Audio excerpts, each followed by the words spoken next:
मोदी 3.0 में नरेंद्र मोदी को लोकसभा में बहुमत साबित करना है, लेकिन फ्लोर टेस्ट से पहले ही मोदी ने बिना वोटिंग कराए बहुमत साबित कर दिया। ये मौका था स्पीकर के चुनाव का। नरेंद्र मोदी ने पिछली बार के स्पीकर ओम बिरला को ही मैदान में उतारा और चाहा कि पिछली बार की ही तरह इस बार भी सर्वसम्मति से उन्हें स्पीकर चुन लिया जाए, लेकिन राहुल गांधी थे जिन्होंने शर्त रख दी। राहुल गांधी ने यह कहा कि भाई डिप्टी स्पीकर का पद जो है हमें दे दें, तो इधर भी हम कंसेंसस दे देंगे। राहुल गांधी ये जानते हुए भी कि चुनाव में उनकी हार होगी, इसके बावजूद उन्होंने ऑपोजिशन के कैंडिडेट के सुरेश को मैदान में उतारा। बहुत ही सीनियर नेता हैं, 8 बार के सांसद रह चुके हैं। 2 दिनों तक सर्वसम्मति को लेकर प्रयास चलता रहा।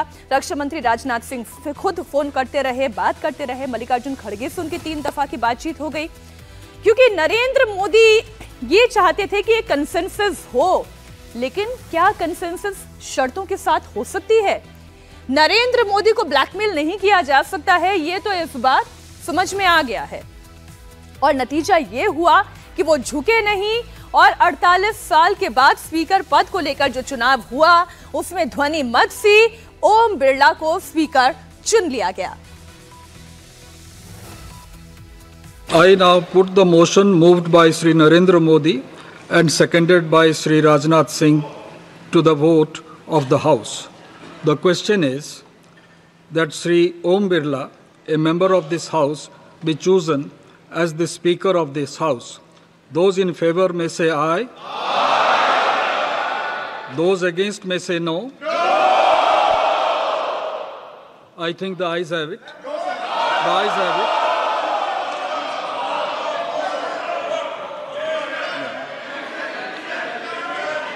The motion is adopted.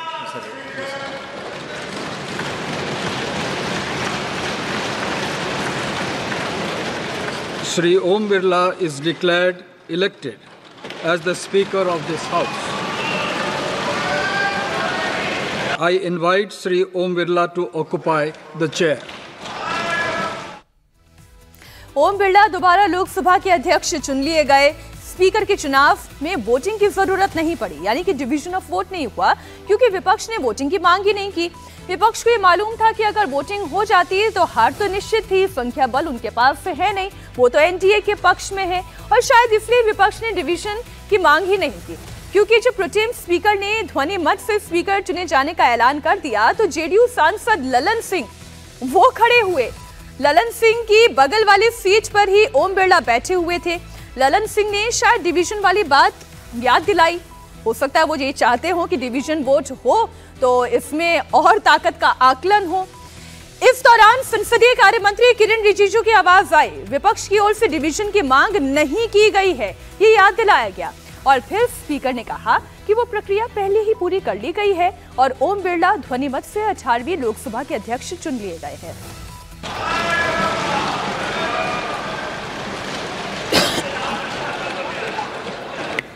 इन्होंने डिवीजन फोर्स नहीं किया है, इसलिए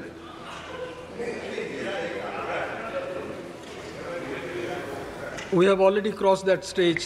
I invite Sri Om Birla to come up and occupy the chair.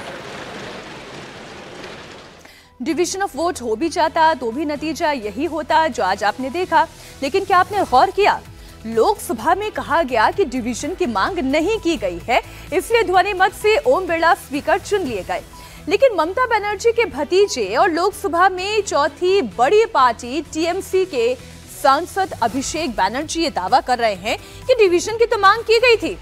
Congress की ओर से भी डिवीजन की मांग की गई थी, लेकिन उनकी मांग को अनसुना कर दिया गया।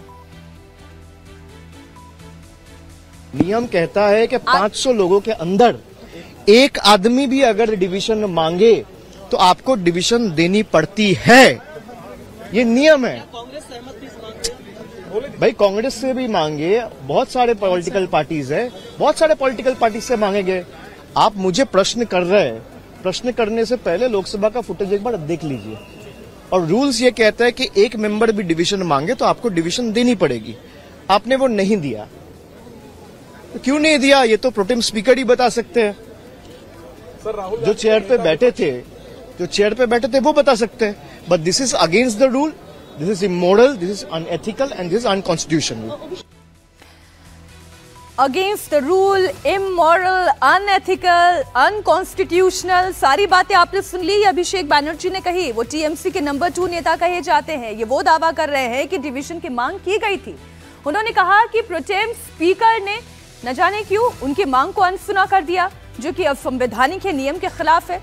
वहीं दूसरी ओर इसी डिवीजन को लेकर कांग्रेस का स्टैंड जिससे बिल्कुल अलग है। कांग्रेस पार्टी ये कह रही है कि उनकी पार्टी ने डिवीजन की मांग की ही नहीं थी। मतलब ये कि स्पीकर के चुनाव में डिवीजन ऑफ वोट नहीं हुआ, लेकिन इंडिया अलायंस के नेताओं के अंदर ही डिवीजन हो गया। करनी और कथनी के बीच में जमीन आसमान का फर्क है।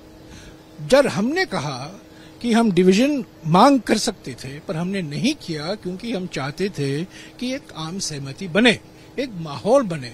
राहुल जी का भाषण भी अगर आप सुनेंगे, वही तो इसी भावना के साथ उन्होंने अपना भाषण दिया कि हम आपको सहयोग करेंगे, हमारी आवाज को आप मौका दीजिए, हमारी आवाज को मत दबाइए, हम भी चुनकर आए हैं, हमें भी जनादेश मिला है।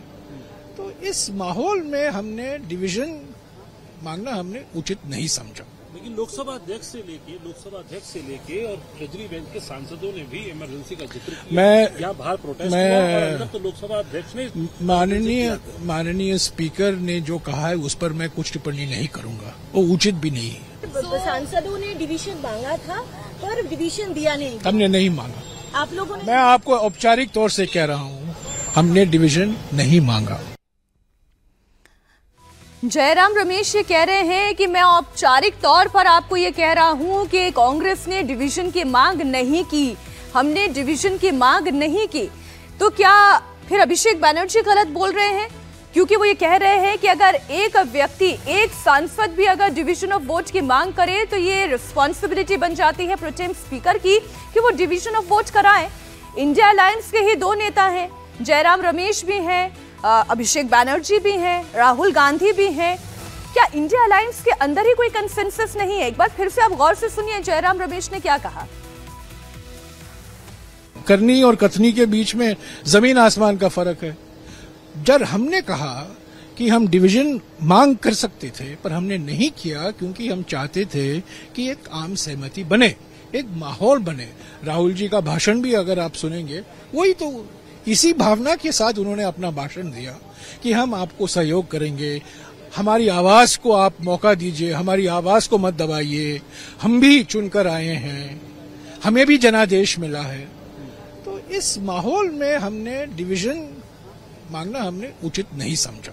लेकिन लोकसभा अध्यक्ष से लेके और ट्रेजरी बेंच के सांसदों ने भी इमरजेंसी का जिक्र किया। क्या बाहर प्रोटेस्ट हुआ? तो लोकसभा अध्यक्ष ने माननीय स्पीकर ने जो कहा है उस पर मैं कुछ टिप्पणी नहीं करूंगा, वो उचित भी नहीं है। सांसदों ने डिवीजन मांगा था पर डिवीजन दिया नहीं। हमने नहीं मांगा। आप लोगों ने? मैं आपको औपचारिक तौर से कह रहा हूँ, हमने डिवीजन नहीं मांगा।